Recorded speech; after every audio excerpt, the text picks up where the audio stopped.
see that. So next speaker is Dr. Christine Demen Meier. And we can see her topic there is some major challenges and obstacles in implementing circular economy strategies and energy communities in food. So Dr. Meier is an associate professor in entrepreneurship and strategic SME management at the École Hôtelière de Lausanne and has over 20 years of experience in the hotel and beverage sector.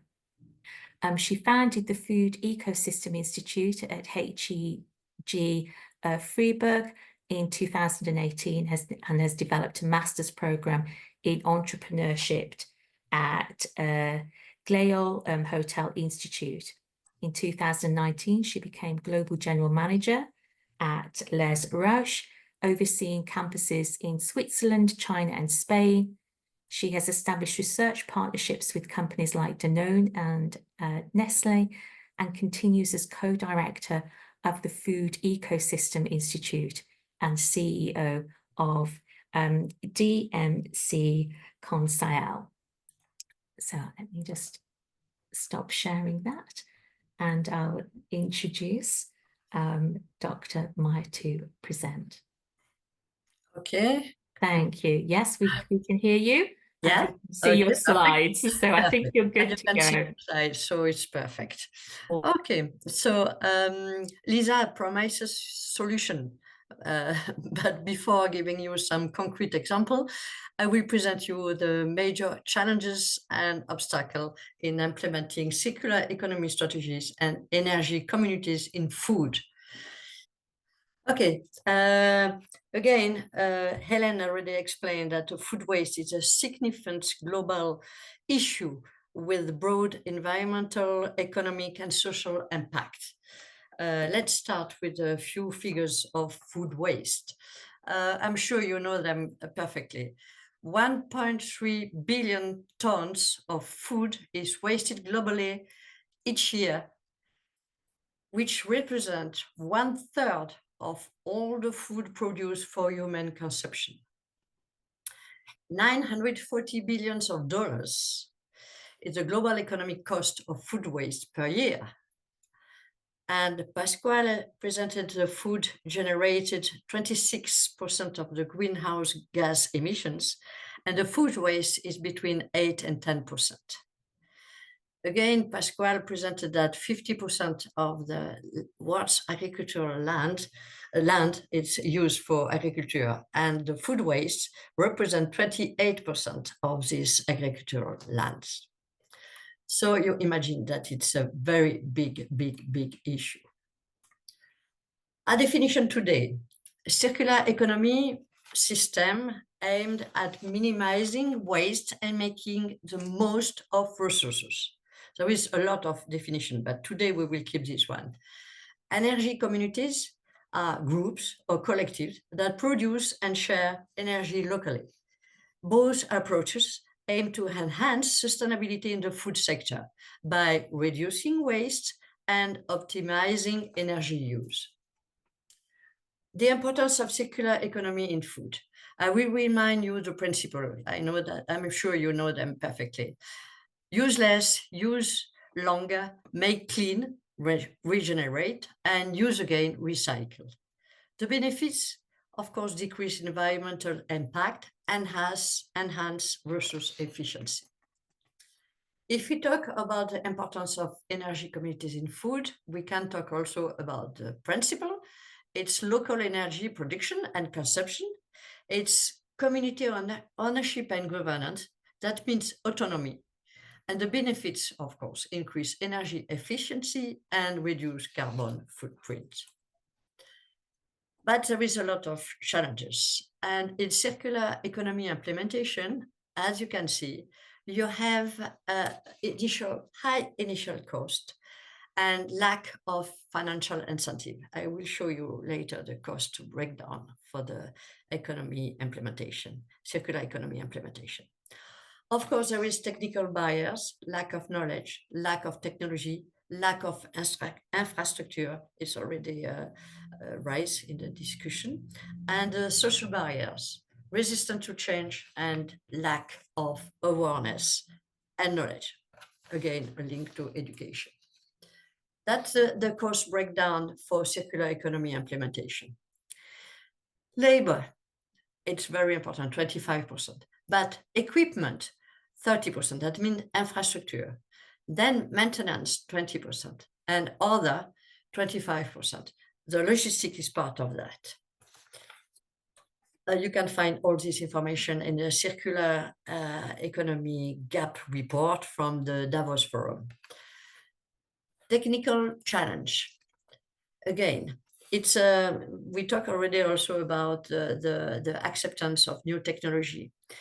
The report highlights how industries, companies adopt technologies in stages, from the exploratory phase, that they call frontier innovation, to the fully scale. Some technologies, such as generative artificial intelligence, have seen a surge in adoption, while others, like quantum technologies, are still in the frontier innovation phase. Social and cultural challenges. The consumer, there is one question before regarding the consumer attitude. Yes, the consumer has a big impact on all the circular economy implementation and also the creation of energy community. As you can see, the percentage engaged in circular economy is very high in Generation Z. They are more concerned about the sustainability and the development of the climate change impact. Again, as you can see also, OECD has done some statistics and studies regarding the obstacle to circular economy transition, and we can find the same. The first one with 38%, it's a question of scale, because it's linked to the cost of investment. And then you have the cultural barrier, you have the regulator framework, but the second one is the financial resources with 32%. It's linked to the critical scale, of course. The obstacle in energy community implementation are more or less the same. It's regulatory barriers, we talked already about that, and consistent policies and lack of legal frameworks. I can give you the example in Switzerland, for example. We cannot use food waste if it's not exclusively for animal and human consumption. We are just allowed to transform in energy the manure and the wood waste, that's all. And there is also an impact of the quality of the waste treated. Some waste need pre-treatment, that means drying and grinding, and sometimes, of course, it provokes more cost. And also the quality is very important also, because some wastes have polluant and heavy metals, and they are still there after treatment. So that means that as a result, waste pyrolysis coke recovery facilities are still subject to incineration and co-incineration regulation. That means high step-up cost. Of course, there is a financial barrier, high setup cost, lack of funding, and a technical barrier, because there is also an issue regarding the storage of the energy and the grid integration linked to the, of course, the policies.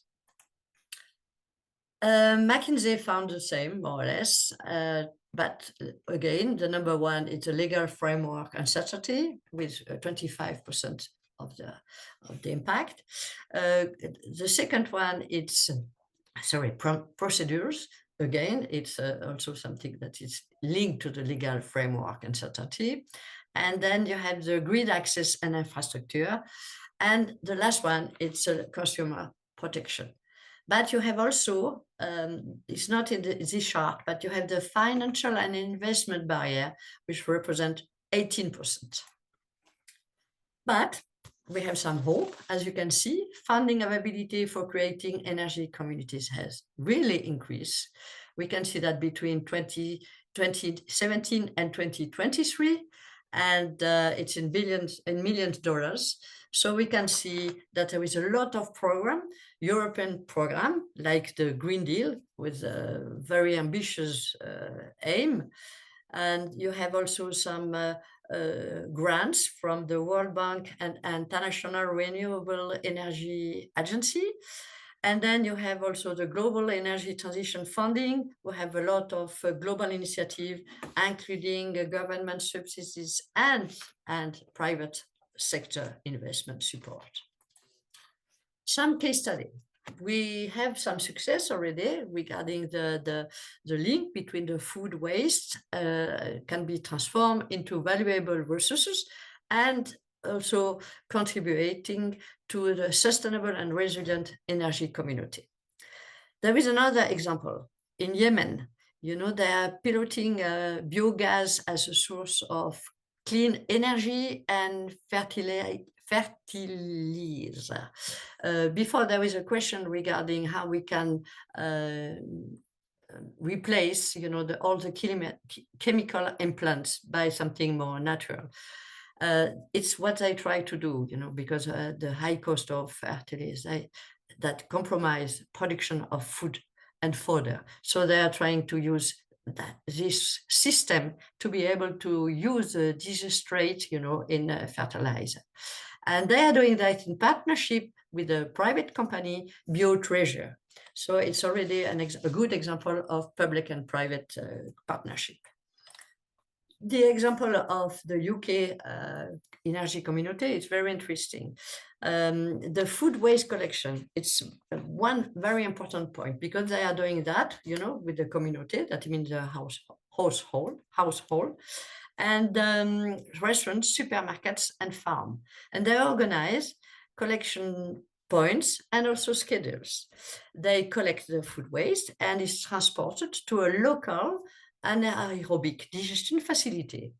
And it's transformed in gas, biogas, and then in electricity. And of course, then they reuse the digestate in the field, you know, as a fertilizer. And the local farmers are using that.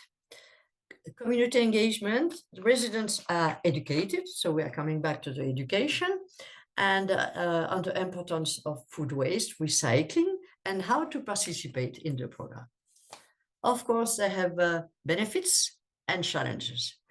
If we talk of benefits, environmental impact, clearly they are reducing greenhouse gas emissions, and they are also producing renewable energy.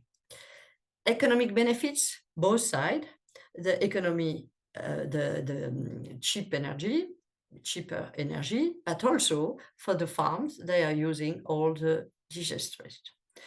Energy independence, local generation of renewable energy reduce reliance on fossil fuels and enhance energy security and autonomy.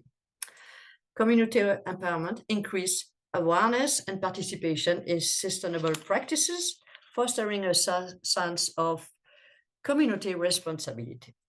But they are still facing some challenge. Again, the same, regulatory barriers, because there is an evolution of the different policies, financial barriers, securing funding for the setup and operation as not so easy, and also the technical barriers, ensuring efficient collection, transportation, and processing of food waste. That means all the logistical elements, and maintaining the anaerobic digestion system are also difficult.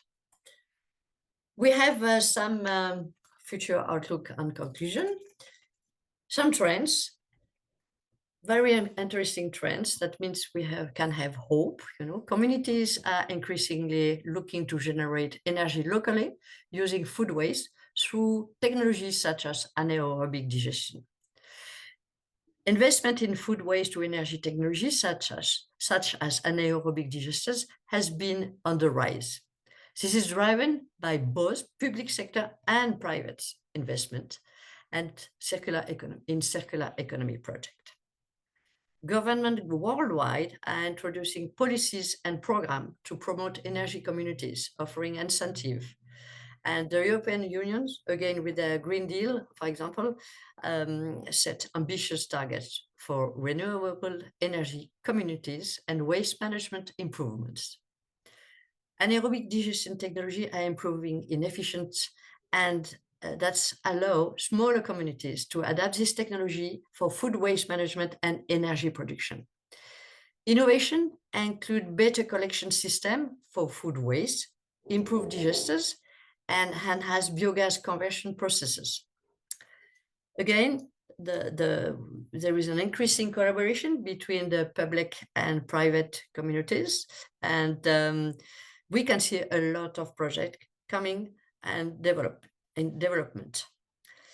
There is an increased collaboration, of course, between the local government. That's very important.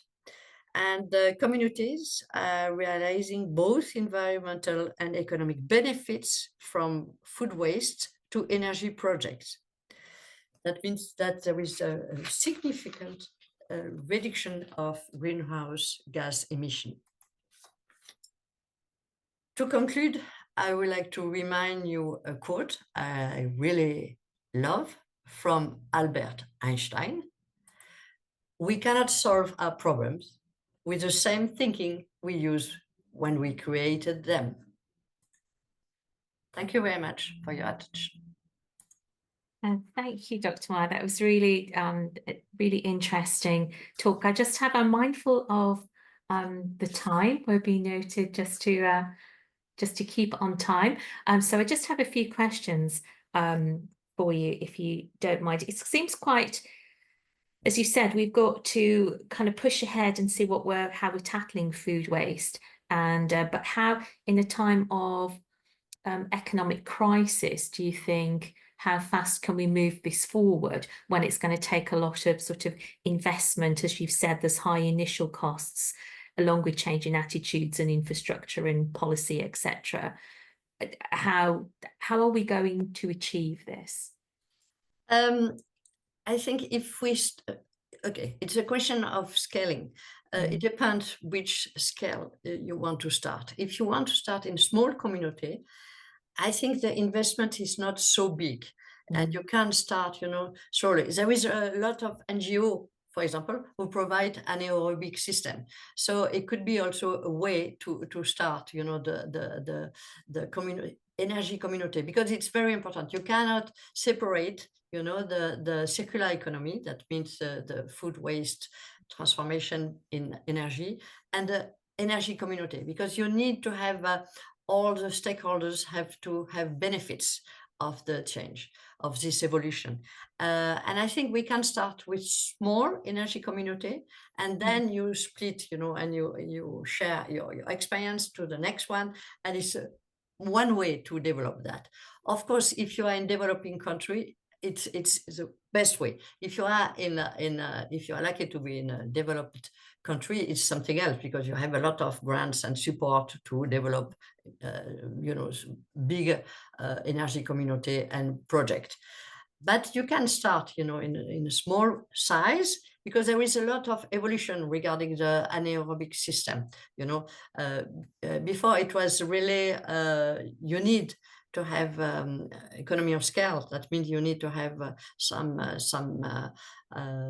lot of food waste to be able, to generate revenues, because you have two ways to generate revenues. First, the cost saving, with your energy, and then to sell the extra energy you provide. So it's something that you can start, in a small area with the community energy, and take advantage of your own energy production. I suppose as well that would depend on what you needed the output for as well, because you kind of answered that question, because I was going to say, how easy is it to do in less developed countries? But would that depend on what they needed that output for? Do they need it for energy, to generate energy for electricity, because or fertilizer for soil, or whatever the case may be? There is a difference between the developing country and the developed country regarding the food waste. In developed country, the food waste, as you have seen in UK, it's more in the household, And in a developing country, it's more at the production level and distribution level. So Yeah. if you do that, if you start to do the energy community at the production level, you can do that, you can create a community with different farmers together to create something. So step by step, you are able to do it. So it's a system, the link between the circular economy, the food waste, and the energy community, it's adapted to all the different type of situation. Okay. But you have to change a lot of mindset regarding that. Yes, indeed. Again, because I'm just thinking back to the previous presentation as well with, I suppose, the idea that we're tackling hunger, aren't we? But we want to decrease food waste, but then that food waste that we've got, we want to do something positive with it, I suppose is the overall message. Yeah. Decrease food waste will take a lot of time in developing country. So maybe Yes. to start another way, it's maybe another to choose another path could be something more positive and more efficient, because also this kind of things could provide jobs and good jobs, and that means revenues for the people, revenues for the farmers, revenue for the people who are in the community. So it's also maybe another way to start to tackle this inequality. Yes, there are And solutions in there. yeah, Definitely. Okay, that's wonderful. Well, thank you very much. As you said, that's there we really go. insightful. So thank you for your presentation. I will move on. I'm aware of, I think we're running slightly, yes, we are running a little bit behind time. So I will do the introduction for our next speaker, which is Prof. Rob Backer. So let me just pull his details up.